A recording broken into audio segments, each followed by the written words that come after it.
As mudanças nas regras da aposentadoria mexem com a vida de milhões de brasileiros. A reforma previdenciária foi um dos grandes avanços na agenda do governo federal e deixou muitas dúvidas para quem deseja apressar o passo para pedir a aposentadoria.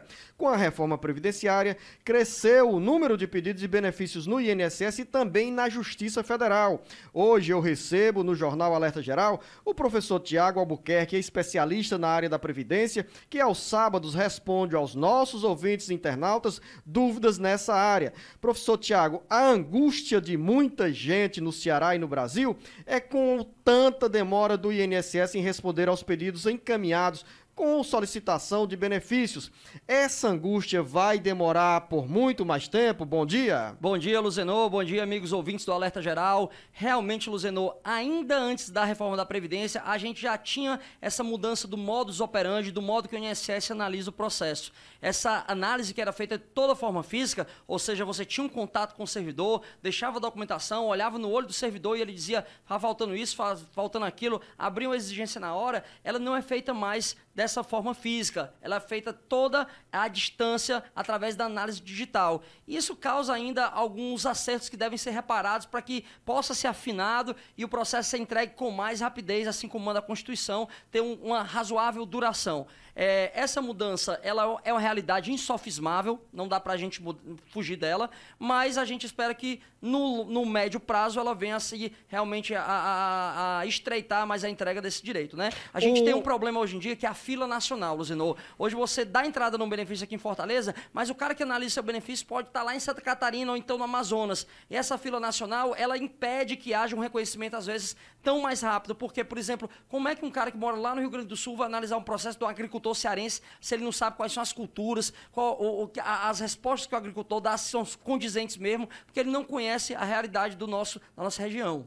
Professor Tiago, quer dizer que quem está hoje em Santana do Acaraú no início do ano deu entrada no pedido de benefício, essa análise pode ter caído em alguém lá no Paraná, no Rio Grande do Sul, por que não essa avaliação é feita aqui mesmo no Ceará? Olha, Luzenor, a argumentação da administração pública foi de que essa fila nacional, ela conseguiria equalizar melhor o trabalho das pessoas, porque algumas agências da Previdência tinham menos demanda de processo e outras um volume muito maior. Então a ideia era equalizar para permitir que eles tivessem trabalhos iguais, essas agências e servidores. Então aquela agência que estava com mais folga, ela poderia receber processos de outra cidade ou de outro estado para poder permitir que desse vazão a uma agência que tivesse mais lotada e assim ter uma entrega mais rápida. Mas a verdade é que até agora ainda não conseguiu realmente se formar um processo mais rápido ainda como se previa.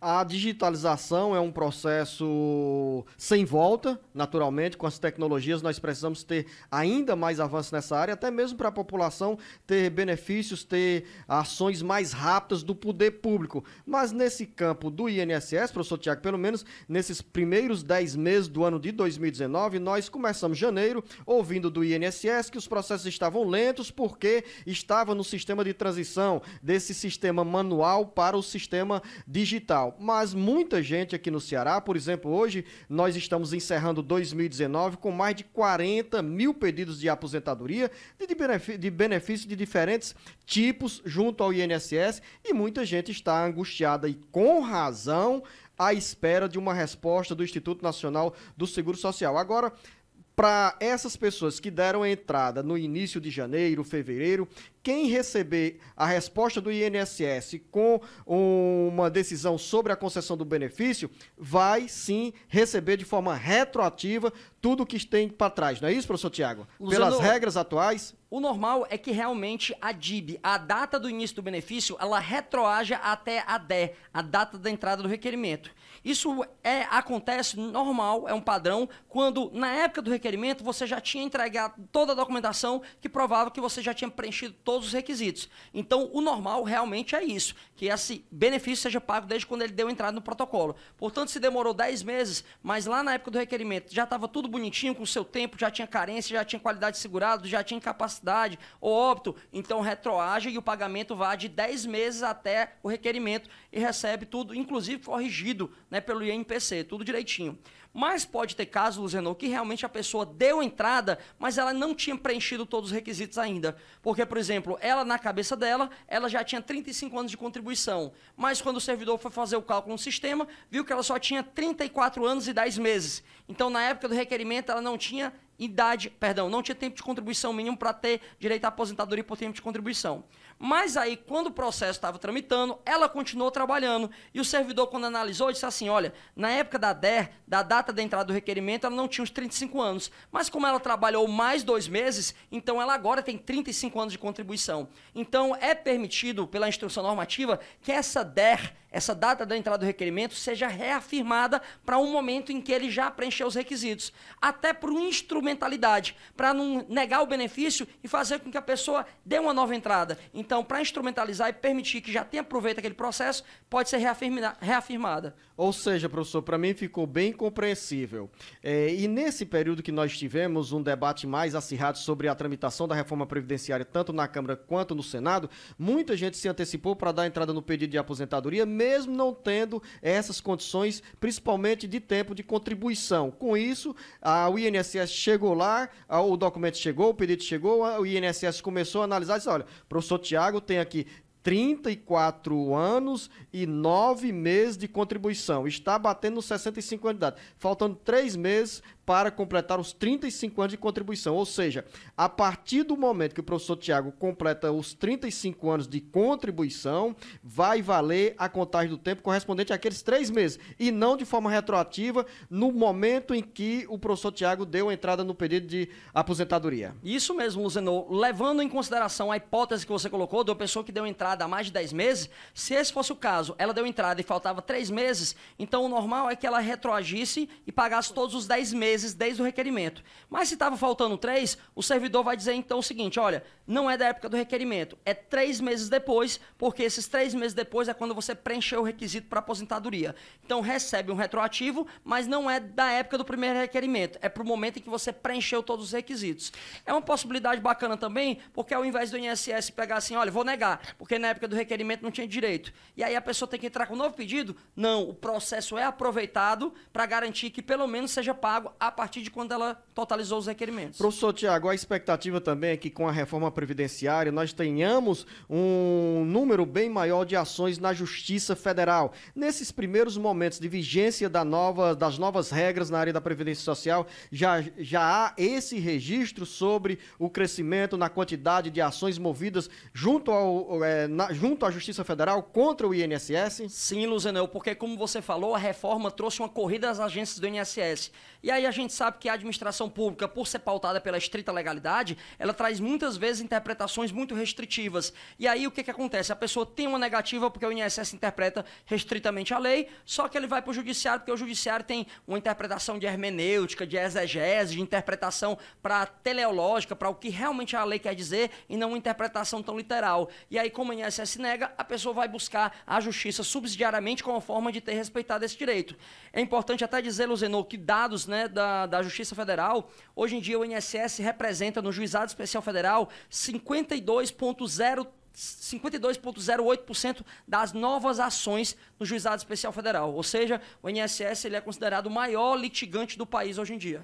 Se há impaciência dos segurados da Previdência Social quando há uma longa espera de uma resposta do INSS, e no caso da Justiça Federal, quando os segurados dão entrada, quanto tempo de espera eles têm em relação ao desdobramento de uma ação com pedido de aposentadoria ou de correção de benefícios? Luzenor, vai depender muito da realidade de cada região. Então, se for lá em Sobral, 31ª Vara, 18ª, 19ª, se ele estiver lá em Juazeiro do Norte, na 17ª, com o doutor Lucas, o doutor Tiago Mesquita lá em Sobral, vai depender muito, porque cada vara tem uma demanda específica. Nós chegamos a ter uma realidade aqui em Itapipoca, na vara em que o doutor Marcelo Sampaio é titular, ela chegou a receber mais de 700 ações por mês. E só tinha ele. Hoje em dia tem o doutor Felipe, que é o juiz substituto lá, ajudando. Então, consegue dar mais vazão. Mas vai depender de cada região, do volume de demanda. Pode-se ter estipulado aí que a decisão de primeiro grau chega em torno de 3 a 6 meses. ou se for um processo mais difícil, de uma aposentadoria com a conversão de tempo comum especial, chegue até 8 meses, mas orbita mais ou menos entre isso aí, entre menos de um semestre até um pouquinho mais de semestre para uma decisão de primeiro grau. Professor Tiago, quais são os pontos, os principais pontos, porque a gente concentra muito a reforma previdenciária com uma das principais mudanças, que é a idade mínima, pela primeira vez implantada no Brasil, e também mudanças nas regras do tempo de contribuição. Mas o que mais chama a sua atenção nessa reforma previdenciária? Ó, Luzeno, verdadeiramente a idade mínima já era um desejo de outros governos, inclusive durante o governo FHC, quando foi proposta a emenda constitucional número 20, reza a lenda, né, entre os doutrinadores previdenciaristas, colegas, que o Antônio Candi, que foi ministro do FHC, ele cometeu um erro, um tom jocoso, me permita, um erro de dedada. Ele disse que ia apertar para excluir a emenda que permitia a aposentadoria por tempo de contribuição, mas essa emenda, ela, ao invés de votar sim para excluir, ele votou não, achando que estava tirando a aposentadoria por tempo de contribuição. Por um voto, a idade mínima não foi aprovada naquela época, mas já era um desejo de outros governos também.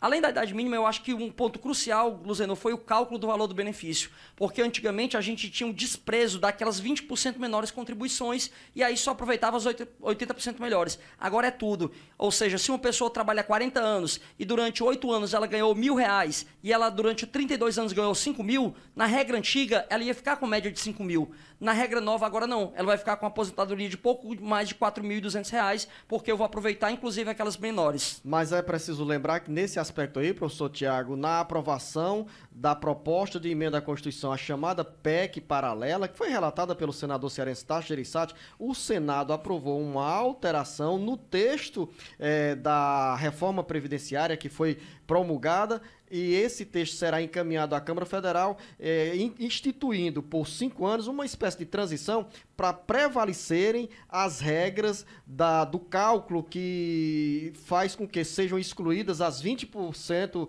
menores contribuições no cálculo da Previdência Social. Isso mesmo. Agora, claro, esse texto vai para a Câmara Federal. Perfeito, mas a realidade que a gente tem é hoje que não desprezado mais. Claro. É verdade, com essa relatoria do senador Tasso, a gente vai ter esse retorno à regra anterior, que ela era realmente mais benéfica, porque tinha esse cálculo apenas das melhores. Ela selecionava, era como se fosse o suprassumo das melhores contribuições.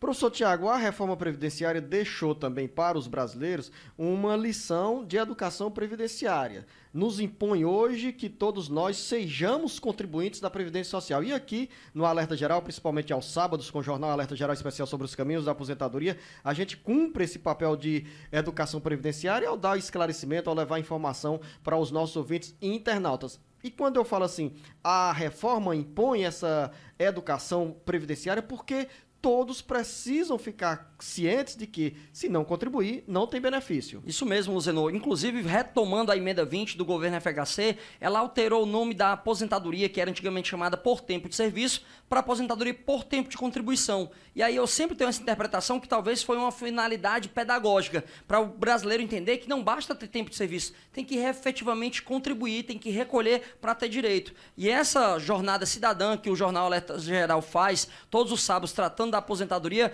realmente ela é necessário para que o trabalhador saiba que ele precisa ter essa proteção durante toda a vida dele. Não é visando só a aposentadoria, porque só a aposentadoria é só quando tiver idade avançada. Mas você não sabe se vai passar por uma doença temporária que torna você incapaz, se vai passar por invalidez, se você eventualmente pode estar recluso por uma prisão, você pode até morrer e a sua família tem que ter essa proteção. Se você não pagar o INSS, ela não vai ter. É importante que ele saiba que precisa realmente contribuir. Abro um parênteses aqui, professor Tiago, para registrar a presença nos nossos estúdios do advogado Douglas Santana, também especialista na área do direito previdenciário, e eu quero abordá-lo sobre essas mudanças nos critérios para a concessão dos benefícios do INSS.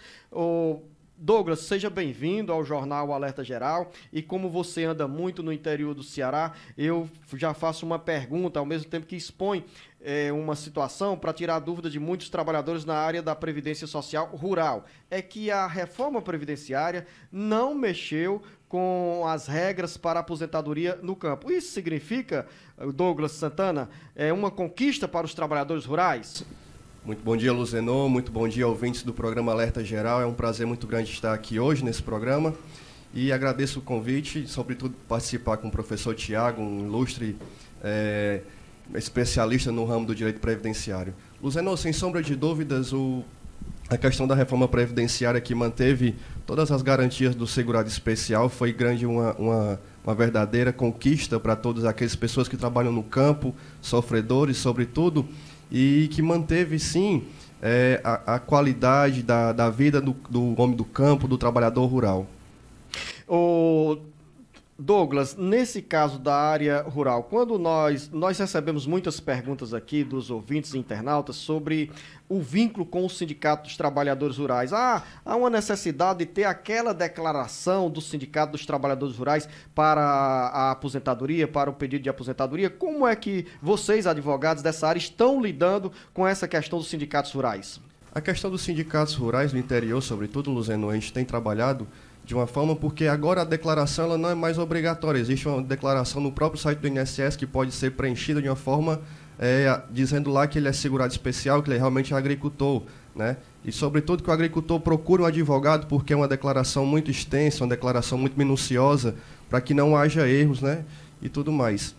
Mas, sim, a questão do sindicato acaba que, no interior, ele acaba sendo ainda uma prova muito boa para dizer que ele continua sendo sindicalizado, que ele participa, sim, da questão lá do sindicato. Embora nós não tenhamos tido mudanças nas regras da aposentadoria rural, hoje os trabalhadores que atuam no campo encontram mais dificuldades para receber benefícios do INSS?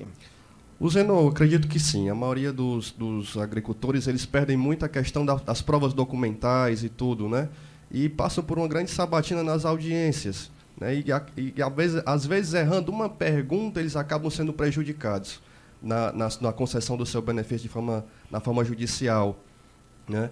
E a questão das provas, que poucas vezes eles guardam, eles não têm tanto esclarecimento do que é verdadeiramente necessário, da compra de uma enxada, de um insumo rural, do pagamento de uma mensalidade do sindicato também, e tantas outras provas. Há poucos dias, o doutor Douglas Santana, na minha conversa com o professor Tiago, dentro do Jornal Alerta Geral Especial sobre os caminhos da aposentadoria, surgiram dúvidas de trabalhadores rurais que são casados com homens, mulheres que trabalham na cidade, que trabalham no campo, e ficando ali a dúvida se quando esse casal mora na cidade, se um dos cônjuges trabalha na zona rural, se isso é impedimento para a aposentadoria. Nesse caso, você no interior do Ceará se depara com essa situação, com esses pedidos de aposentadoria em que um dos cônjuges trabalha na zona rural e outro trabalha na zona urbana?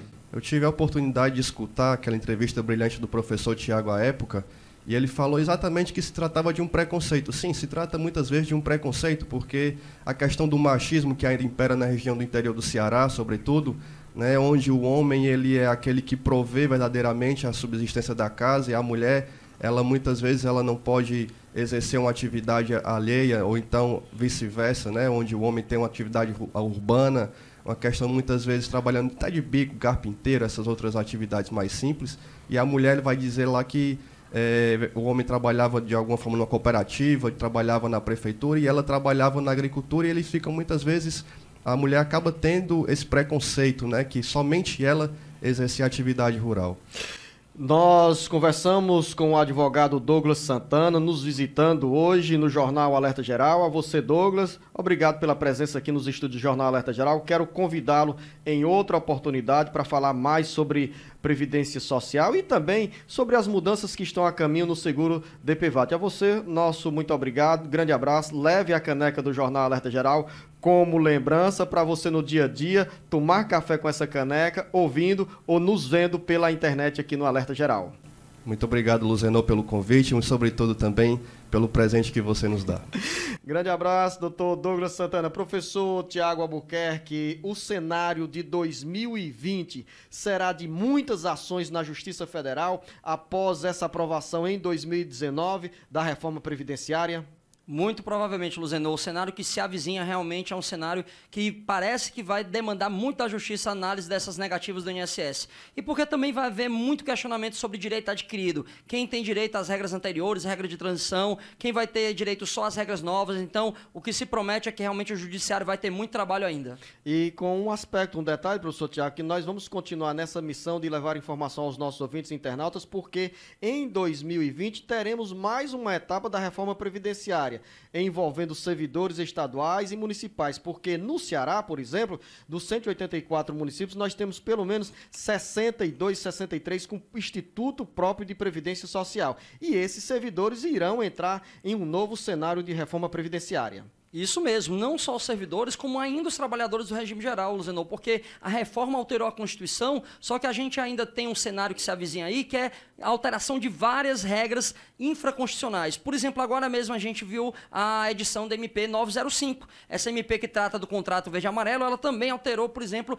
o cálculo do benefício de auxílio-acidente, né? Ela tirou o direito de reconhecer o período do trajeto da casa para o trabalho ou do trabalho para casa de ser um benefício acidentário. Então, não só porque vai vir a PEC paralela aí que trata dos servidores, mas também as outras alterações infraconstitucionais que os trabalhadores do regime geral também deverão também ser imputados. Ou seja, professor Tiago, é um sinal de que estaremos juntos aqui em 2020 na prestação de serviço pela maior rede de comunicação previdenciária do Brasil, que é gerada a partir da nossa FM 104.3 e o Alerta Geral retransmitido por outras 35 emissoras no interior do Ceará, além da presença nas redes sociais do Ceará Agora. Professor Tiago, quero agradecer a sua presença no Jornal Alerta Geral. A você, um bom dia, um bom trabalho, um grande abraço. Um bom dia.